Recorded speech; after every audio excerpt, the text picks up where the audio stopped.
dahil wala na nga po si Akop, ang napagkakasunduan po, eto na po ang tatayo, si Jinky Luistro bilang tatayo sa impeachment para sa gagawing impeachment ni Sara Duterte. Pakinggan niyo po kung gaano kalupit si Jinky Luistro. Nakikita niyo, naririnig niyo, hindi, nakamute eh. With all due respect to Attorney Harry Roque, I always yield to your legal expertise.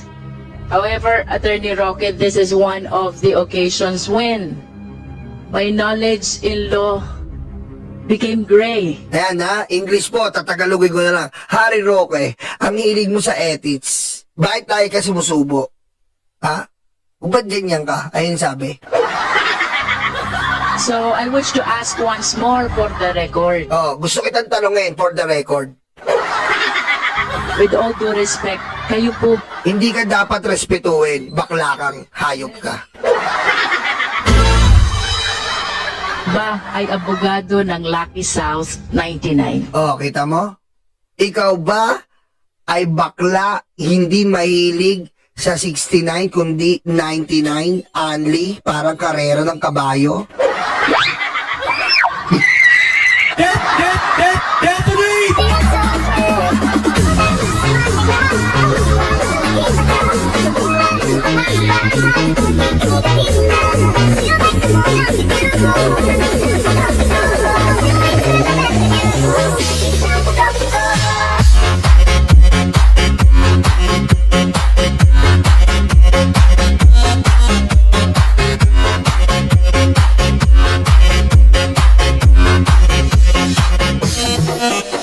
Ayan na, medyo nahihirapan po ako sa translator pero pinipilit ko po i-translate para sa inyo. Okay? Parang pinipilit ko po.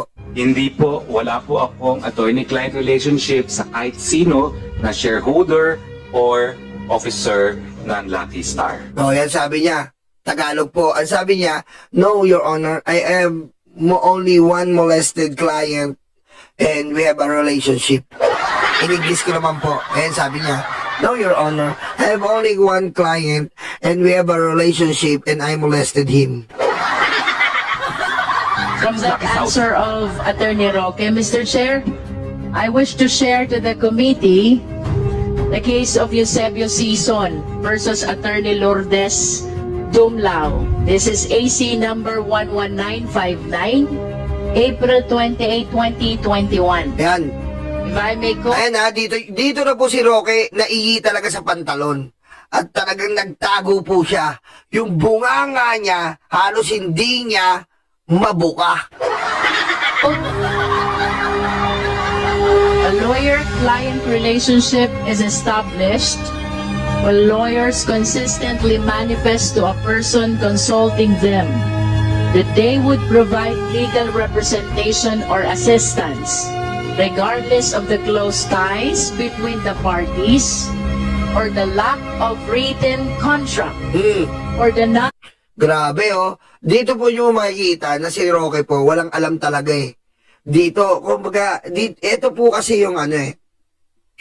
Dito na po natin nalaman yung kung gaano po talaga, alam mo yun, parang match up. Yung ginawa po kasi ni Luistro dito, parang lahat po talaga tinapatan niya. Wala po siyang hindi tinapatan dito.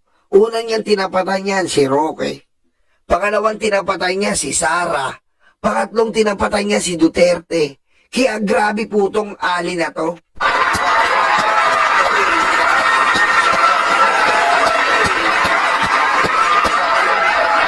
Kaya masasabi po natin na karapat-dapat po si Jinky Luistro na maging head prosecutor sa gagawin pong impeachment na to.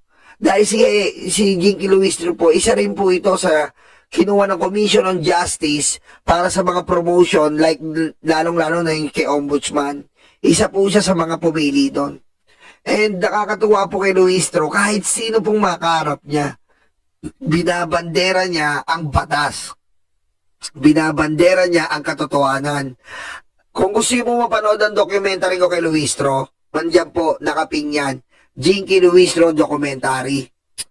At ang kahit ano pong paninira nila kay Luistro, ang dami po nilang paninira noon ng mga Duterte. Ganyan po yung mga Duterte. Mga Duterte, DDS, supporters, Duterte Luga supporters. Kung sino po yung nakaka-apekto sa kanila, yun talaga ang sinisira nila. Kaso pagdating naman sa argumento, wala. Kaya ako po kasi ito po, namimili na po ngayon ng mga, kasi nawala na po si Akop eh. Si Akop po talaga ang isa sa mga leader dito po sa gaganaping impeachment noon. Nawala na po si Akop. Ngayon po, ang ibabalita ko sa inyo, si Jinky Luistro po, ang napipili ngayon na maging head prosecutor if ever matuloy po ang impeachment. Ako sangayon po ako dyan.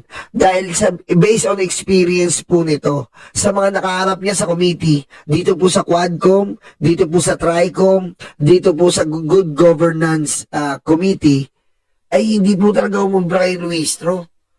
Napaamin niya si Roque, napaamin niya yung Diskaya, ang dami pong napaamin nito ng babaeng to.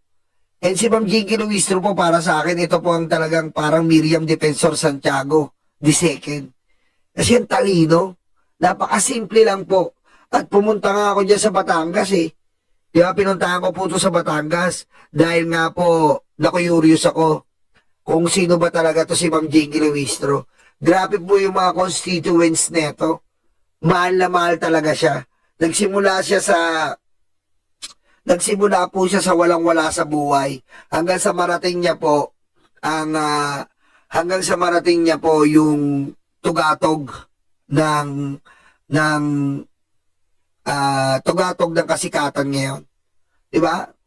Tapos nung inatake niya sila Roque, inatake niya si Sara, inopen naman ngayon ang alin, yung sa asawa niya, natatandaan nyo? Inopen yung sa asawa niya na ano daw, rapist, criminal ba yun? Pero in-interview po natin mismo yan doon. Wala po talaga. Inimbento lang po. Kaya, para sa akin, abangan po natin ang gagawin ni Ma'am Jinky Luistro para po dito po sa bagong gaganapin. Abangan nyo po, isang buwan na lang. Isang buwan na lang po mula ngayon. Mangyayari na po ang kinatatakutan ng mga DDS Luga. Ano yun? Ang impeachment complaint.